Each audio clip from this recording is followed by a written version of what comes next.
Sholay picture के director से अगर हम ये पूछेंगे कि अमिताभ बच्चन का शोले पिक्चर के अंदर क्या हाल हुआ था, तो वो बताएंगे कि उसको गोली मार दी जाती है। और ठाकुर साहब के हाथ किसने काटे थे, कि वो बताएगा कि गब्बर सिंह ने काटे थे। फिर आखिर के अंदर क्या होता है कि धर्मेंद्र हेमा मालिनी से शादी करके रामगढ़ से अपने शहर चला जाता है। ये सब बातें वो इसलिए बता पाता है क्योंकि वो पिक्चर उसने बनाई है और उसने देखी है। क्योंकि वो उसी ने बनाई है, सारे किरदार उसकी नज़र में है, लिखी भी उसी ने है, बनाई भी उसी ने है। तो अब अगर इसी तरीके से हम हमारे ये जितने भी नबी हुए हैं दुनिया के अंदर, उन लोगों ने कयामत होने से पहले कयामत का जिक्र बताया। हमारे नबी सल्लल्लाहु अलैहि वसल्लम ने क्लियर बोला कि कब्र में ये होगा, उसके बाद के अंदर आपका हिसाब होगा, फिर आपको मीज़ान पे ले जाया जाएगा, फिर आपको पुलसिरात पे ले जाया जाएगा, फिर उसके बाद में जहन्नुम और दोज़ख तकसीम की जाएगी। ये सब बातें हुजूर ने तो यहाँ तक बताया कि जहन्नुम के अंदर मैंने इन इन लोगों को देखा, ऐसे ऐसे गुनाह देखे, ऐसी ऐसी सजाएं देखी। जन्नत के अंदर उन लोगों को देखा जो ऐसे लोग होते हैं, वो वहाँ जन्नत में जाते हैं। इन सब बातों का इल्म अभी तो कयामत हुई भी नहीं है, उससे पहले ही हमारे नबी ने हमको बता दिया। तो अब हमारे साथ के अंदर एक सवाल ये अक्सर होता रहता है कि हमारे साथ अच्छा जो होता है और जो बुरा होता है वो सब तकदीर में लिखा हुआ है। तो हम अगर जन्नत में ही जाना है तो फिर हम इतनी मेहनत क्यों करें, हम क्यों रोज़े नमाज रखें, इतनी कोशिशें करें। तो हमारे को तो नसीब में जन्नत लिखी भी है, तो हम तो जन्नत में ही जाएंगे, तो फिर हम लोगों को ये सब काम करने की ज़रूरत नहीं है। और अगर हम जहन्नुम में जाना है तो फिर हमको इतनी नेकी करने की कहाँ ज़रूरत है, जो मर्जी आए वो करेंगे हम लोग इन सब चीज़ों को। तो अब इसके अंदर एक आयत है कि हुजूर अल्लाह ताला कुरान शरीफ में फरमाता है कि एक बंदा रब से पूछता है कि या अल्लाह, ये मुसीबत मेरे पे कहाँ से आई। तो अल्लाह ताला ने उसको आयत के अंदर, तो उसमें उस बंदे के जवाब में अल्लाह ताला ने बोला कि ये मुसीबत तेरे हाथों ने कमाई। अब आप एक बात समझिएगा कि एक दूध पीता बच्चा है, अगर उसको कोई लाहक बीमारी लग गई है कि लाइलाज बीमारी है, और वो अभी माँ का दूध ही पीता है, ना बोलना जानता, 2-3 महीने का है, तो उसके हाथों ने ऐसा कौन सा गुनाह कमाया था अगर फिर भी उसको ये बीमारी लगी, या उसके माँ बाप का इंतकाल हो गया, वो यतीम रह गया, तो हम लोग ये कहते हैं इसकी तकदीर है। मगर ये तकदीर आई कहाँ से, किसी ने किसी का मर्डर कर दिया, नाहक कर दिया। मरने वाला तो यही कहेगा ना, भाई मैंने ऐसा क्या बुरा किया था, लोग ये कहेंगे तेरी तकदीर है। इन सब बातों को समझने के लिए कि हम अच्छा करें या बुरा करें, हमारे नसीब में तो पहले से लिखा हुआ है। इन सब चीज़ों को समझने के लिए मैं आपको एक चीज़ बताता हूँ कि टाइम ट्रेवल भी एक चीज़ हुआ करती है। कुरान शरीफ में 2 जगह जिक्र है।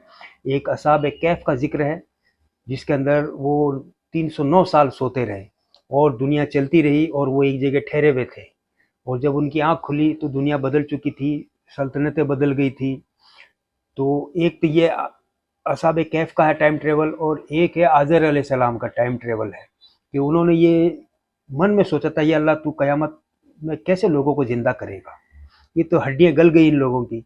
तो उनको वहाँ पर नींद आ गई और उनका गधा जो था वो पूरा गल सड़ गया। 100 साल बाद उनकी आँख खुली और अल्लाह ने बोला देख तू सलामत है और तेरा गधा सड़ गया और तेरा खाना भी अभी ताज़ा है, और तेरे सामने मैं इस गधे को जिंदा करके बताता हूँ। तो वो गधे की सब हड्डियाँ मिट्टी वगैरह सब इकट्ठी होकर वो गधा वापस से तैयार हो गया। तो ये था टाइम ट्रेवल। अब ये 2 चीज़ों से पता चल गया ना हम लोगों को सबूत के तौर पे कि टाइम ट्रेवल होता है। ठीक है, अब मैं ये तकदीर की बात के मुद्दे पर आता हूँ। इसके लिए कुरान शरीफ की एक आयत है, उस आयत के अंदर अल्लाह ताला से जो गुनहगार बंदे हैं जो जहन्नम की तरफ जा रहे हैं, वो लोग अल्लाह ताला से ये सवाल करते हैं, या अल्लाह तूने हमें 2 जिंदगी और 2 मौत दी, क्या अब भी इस आग से कोई छुटकारा है, मतलब उस जहन्नुम से कोई आग से छुटकारा है। अब ये 3 लाइन की एक आयत है, इस आयत के अंदर ही हमारी तकदीरें छुपी हुई है, इसको थोड़ा सा समझना पड़ेगा। आज तक इस चीज़ को कोई समझ नहीं पाया, ये लोग कुछ और ही बताते हैं। जैसे इसरार अहमद साहब, डॉक्टर इसरार अहमद साहब ने तो इस आयत का मतलब ये बताया था कि हो सकता है कि हम कहीं और भी एक ज़िंदगी गुजार कर आए हैं, हम और कहीं ज़िंदगी गुजार के नहीं आए हैं। इस चीज़ को आपको ये समझना पड़ेगा कि अल्लाह ताला ने दुनिया बनी तब से लेकर जहन्नुम और जन्नत का फैसला होने तक, जो बंदा जन्नत में गया, जो बंदा जहन्नुम में गया, जो पुल सिरात में जिसके साथ जो हुआ, कब्र में जो हुआ, और जहाँ जहाँ पे भी अल्लाह ताला के जो मुकाम है, वहाँ पे इंसान के साथ कब पैदा होगा कब नहीं होगा, वो एक पूरी पिक्चर उसने चलाई पहले। फ्री विल, आप आज़ाद हो, जिस तरीके से आज हम आज़ाद है, जो चाहे वो करो, फैसला तो क़यामत के दिन होगा ना। तो वहाँ से दुनिया बनी, वहाँ से लेके ठेठ वहाँ तक जहाँ पे जहन्नुम और जन्नत के अंदर जो लोग तकसीम हो गए, आधे इधर जाएंगे और आधे इधर जाएंगे, वहाँ तक की वो पिक्चर बनाई, चलाई। और फिर उसके बाद के अंदर हम लोगों को ये पिक्चर वापस से रिवाइंड की गई। हम अभी उस दूसरे टाइम ट्रेवल में, वो पहला टाइम ट्रेवल था हमारा, उसके अंदर हम लोग मरे थे सभी। एक जिंदगी हम वहाँ पैदा हुए और हम वहाँ पे मरे। हमने वहाँ पे कब्र देखी, हमने वहाँ पे महशर देखा, हमने वहाँ पे हमारा हशर देखा, हमने वहाँ पे मीज़ान देखा, हमने वहाँ पे पुलसिरात देखा, हमारी अल्लाह से मुलाकात हुई, हमारे अल्लाह के सामने फैसले हुए। और फिर वहाँ पे हम लोगों को जहन्नुम में डाला गया, जन्नत में डाला गया, जो जहाँ जिसका था वो वहाँ गया। अब उसके बाद में वापस से जब ये पिक्चर वापस से चलाई गई, ये दुनिया से वापस रिवाइंड, वापस से टाइम ट्रेवल से बाहर लाए गए, और ये दुनिया अब हम दूसरे टाइम ट्रेवल के अंदर है। हमारा पहली ज़िंदगी मौत, ज़िंदगी और मौत हो चुकी है। अब ये जो ज़िंदगी हुई है ये दूसरी है, और आने वाली मौत हमारी दूसरी मौत होगी। बात समझ में आ गई? अगर नहीं समझ में आई तो थोड़ा सा गौर से समझना इस आयत को।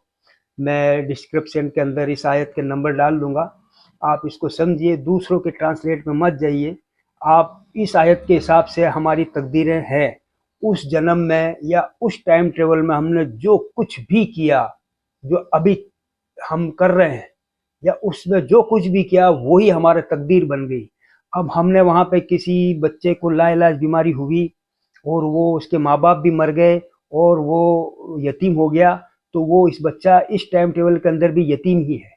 उसको लाइलाज बीमारी भी हुई क्योंकि उस टाइम टेबल में उसको वो बीमारी हुई थी। यहाँ पे किसी का कत्ल हुआ था तो इस टाइम टेबल के अंदर भी इसको कत्ल हुआ, और वो ये कहेगा मैं किस जुर्म में मारा गया, तो उसके फिर यही कहा जाएगा वो ये तेरी तकदीर है। तकदीर ये है कि उस टाइम ट्रेवल में ये हादसे हो चुके हैं, उस टाइम ट्रेवल में एक कयामत आ चुकी है, एक हशर बर्पा हो चुका है, और एक मीज़ान कायम हो चुका है हम लोगों के साथ में।